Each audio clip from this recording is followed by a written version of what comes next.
So it's finally come to the point where you're going to be laying your turf. Exciting times. Now there's a couple of things to consider. If it's going to be hot, you want to start nice and early, get the grass down and get the water onto it straight away.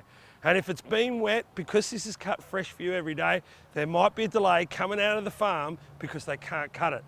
Now, when I started laying turf, it was just get the soil ready, lay it out and water it. And I had great results. But for even better results, I use Sir Launcher now. It goes underneath the turf before you lay it. A little bucket like this, 3 kilos, will do 100 square meters easy.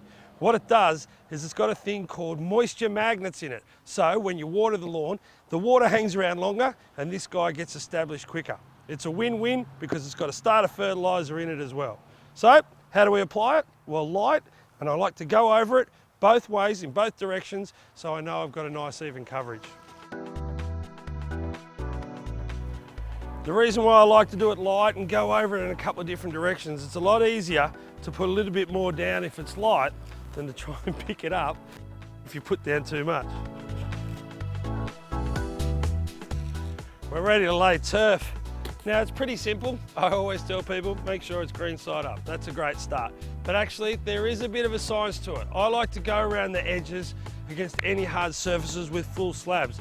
Brickwork, concrete tiles are going to heat up far more than any other material. So the grass that's hard up next to it needs to be strong and robust. If you've got little cuts on the edges, they're going to dry out quicker and easier. Big pieces like this, you've got the best possible chance of taking.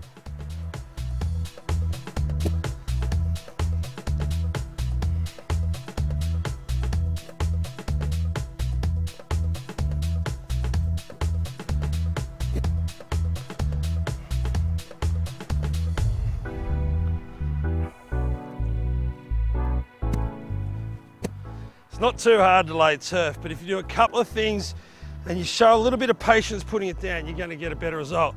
The first thing is I like to get them nice and butt next to each other. It just means that there's less air in these joints, less chance for them to dry out. And if you have a look at this, it's kind of like a brick pattern. I'm starting with halves and then the next course I'm starting with a full. And that just means it breaks up the lines so it looks better straight away. And if you do get a big downpour of rain, it's not going to wash everything away. If you're working on a slope, it's really important that you work across it. If you get a heavy downpour and all your turf is sloping down towards the bottom, the water and the turf will pick up speed and everything will move on you before the root system gets established.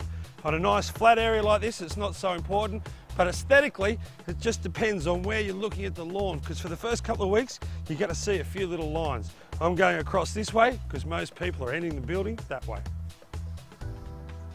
With warm weather, I recommend you start watering even before you finish laying. It means the grass won't dry out, it'll also keep you cool. But get water on it ASAP, no matter what the temperature.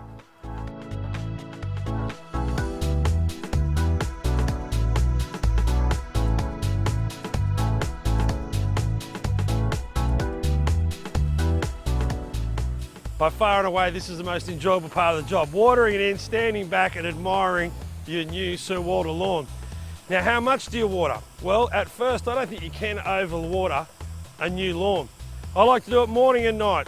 Straight off the bat, as soon as you finish, give it a nice heavy soaking. I like to get it so wet that when I walk on it, I can hear the whack, whack, whack. And that means that the turf's getting contact with the soil and it's not going to dry out on you. On the hottest of days, if it looks like it needs a water, it does. And I reckon for about the first month, you can't overwater it. Good rule of thumb is if you try and lift it up and it's already knitted and it won't budge, that means the roots have taken and you can start to back off from the water a little bit. As far as long term, I only water my lawn when it looks like it needs it. For a good looking lawn like this, find your nearest Lawn Solutions Australia grower.